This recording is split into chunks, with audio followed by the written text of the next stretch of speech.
Buenas tardes con todos, mi nombre es Brian Rojas. En esta ocasión les hablaré sobre la tarea número 2 del NDRC 1067 en la materia de fundamentos de circuitos eléctricos con el ingeniero Darwin Alulem. Como primero tenemos que conocer la relación que existe entre el voltaje y la resistencia, en donde dice que la corriente y el voltaje son linealmente proporcionales. Sin embargo, la corriente y la resistencia son inversamente proporcionales. Ohm también determinó que si el voltaje se mantiene constante, menos la resistencia produce más corriente y además más resistencia produce menos corriente. Entonces Ohm planteó una fórmula muy importante en cual se puede definir en tres variables: B, que es voltaje, I, intensidad o corriente medida en amperios, y R, que sería la resistencia medida en ohms. Entonces la relación que hizo es que la intensidad es igual al voltaje sobre la resistencia. Tenemos también la relación inversa de la corriente y la resistencia. Como se ha visto, la corriente varía intensamente con la resistencia, tal como se expresa en el video. Cuando la resistencia se reduce, la corriente se incrementa. Cuando la resistencia se incrementa, la corriente se reduce. También tenemos la relación lineal. En circuitos resistivos, la corriente y el voltaje son linealmente proporcionales. Lineal significa que si una de las cantidades se incrementa o disminuye en cierto porcentaje, la otra se incrementará o disminuirá dependiendo de la otra. En este caso, tenemos como ejemplo: si el voltaje a través de un resistor se multiplica, pues la corriente también se multiplicará. Tenemos ejemplos de la gráfica, en este caso un ejemplo de intensidad frente a voltaje. Como podemos ver, tenemos el voltaje en las ordenadas y la intensidad en el eje de las X. Tenemos a la gráfica de intensidad frente a la resistencia. No es linealmente proporcional, como habíamos planteado anteriormente, en donde la resistencia está en el eje de las ordenadas y la intensidad en el eje de las abscisas. Para esto también tenemos que conocer unidades con prefijos como el volt, intensidad, entre otros. Las unidades estándar de medición eléctrica más utilizadas en la expresión de voltaje y de la resistencia son el volt, el amperio y el ohm. Estas unidades de medida eléctrica se basan en el sistema internacional o el sistema métrico, también conocido como sistema internacional de medida, y otras unidades eléctricas de uso común son derivadas del Hertz. En electrónica, los valores de resistencia de miles o incluso millones de ohms son comúnmente prefijos métricos como el kilo y el mega. Se utilizan para indicar valores tan grandes. Por tanto, los miles de ohms se expresan en kilo ohms y los millones en ohms, en millones de ohms o mega ohms. Los cuatro ejemplos de la siguiente ilustración: como utilizar los kilo ohms para calcular la corriente. Uno de la corriente de volts dividido en kilo ohms da como resultado miliamperes. Tenemos introducción a la localización de fallas. Esto es un caso muy importante cuando se tiene fallas y se utiliza una metodología denominada como APM. Entonces, la localización de fallas es una aplicación de razonamiento lógico combinado con un conocimiento completo de la operación del circuito o sistema a corregir en el funcionamiento defectuoso. El método básico para abordar la localización de fallas se compone de tres sencillos pasos, los cuales el análisis, la planificación y la medición. Este método de tres pasos también se le conoce como APM por sus siglas en inglés, que sería análisis, planificación y medición. El análisis. El primer paso para seguir la locación de la falla necesita analizar el inicio y los síntomas, por lo cual nos vamos a realizar unas preguntas, las cuales serían: ¿alguna vez ha funcionado el circuito? Si el circuito trabajó alguna vez, ¿en qué condiciones falló? ¿Cuáles son los síntomas de la falla? ¿Cuáles son las posibles causas de la falla? Para la planificación es el segundo paso.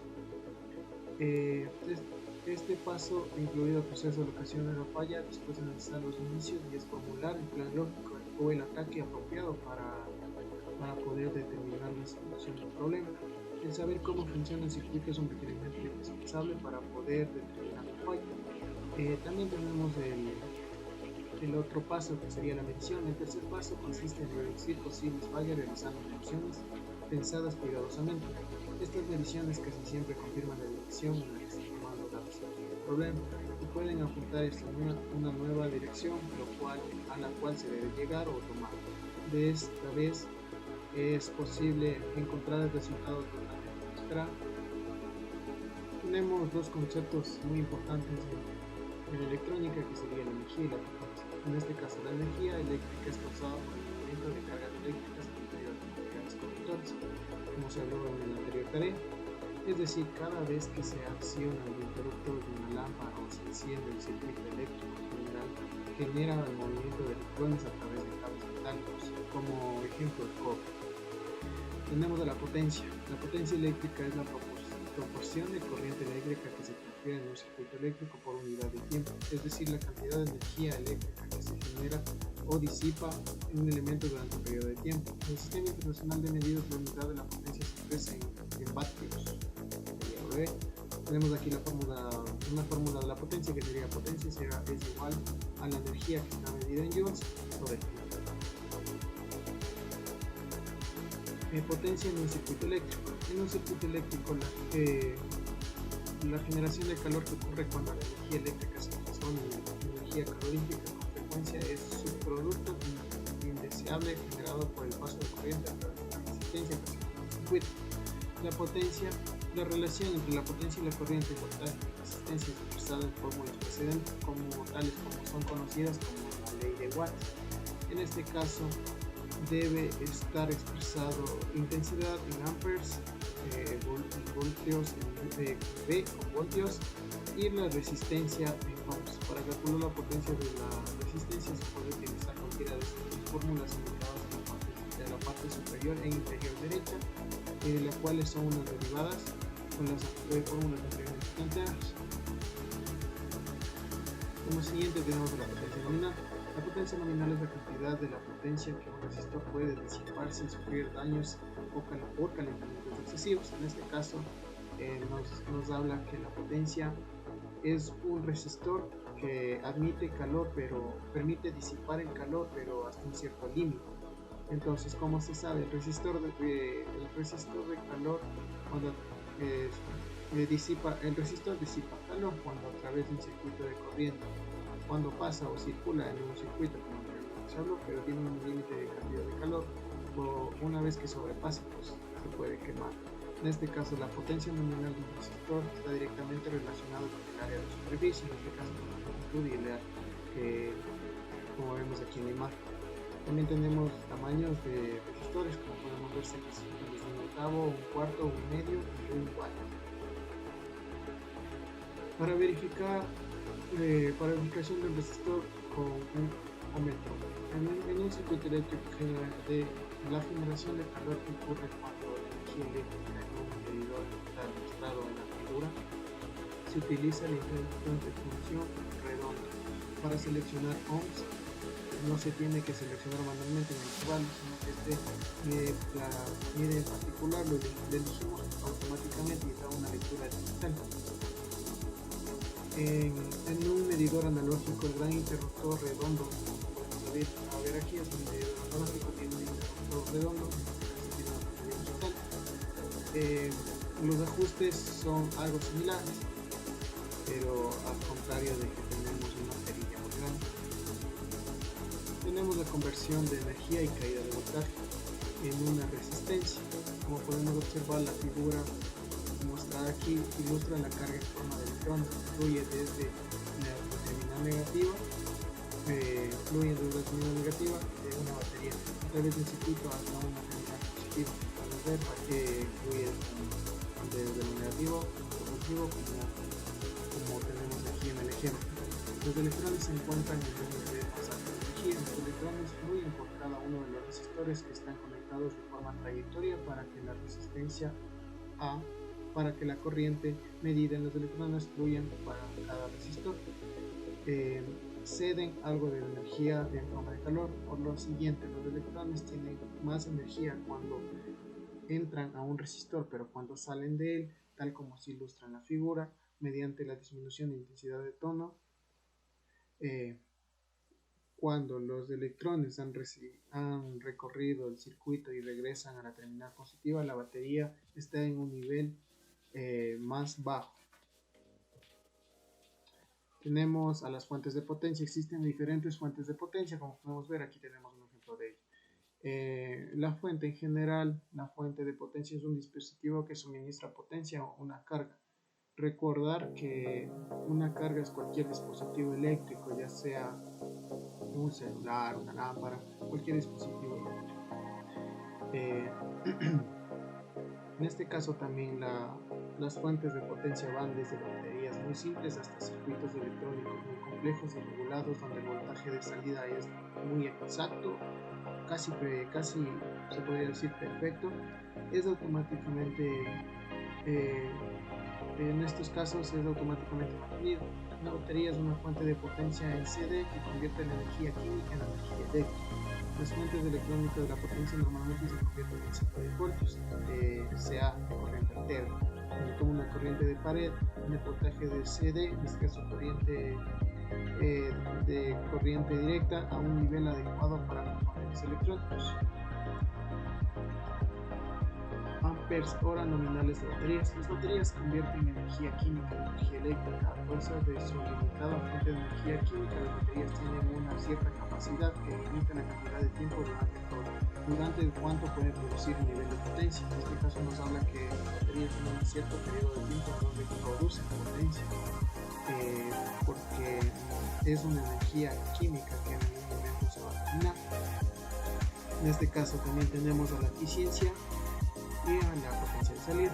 La eficiencia es un carácter importante para que las fuentes electrónicas, bueno, en este caso es una característica de las fuentes electrónicas de potencia, es su eficiencia. La eficiencia es la relación de la potencia de la salida suministrada a la carga respecto a la potencia que podemos ver aquí. La eficiencia es igual a la potencia de salida sobre la potencia de salida. La potencia de salida es la potencia de entrada menos la potencia de una relación entre cual la potencia es igual a la potencia de entrada menos la potencia de pérdida. Por siguiente tenemos unos ejercicios asignados.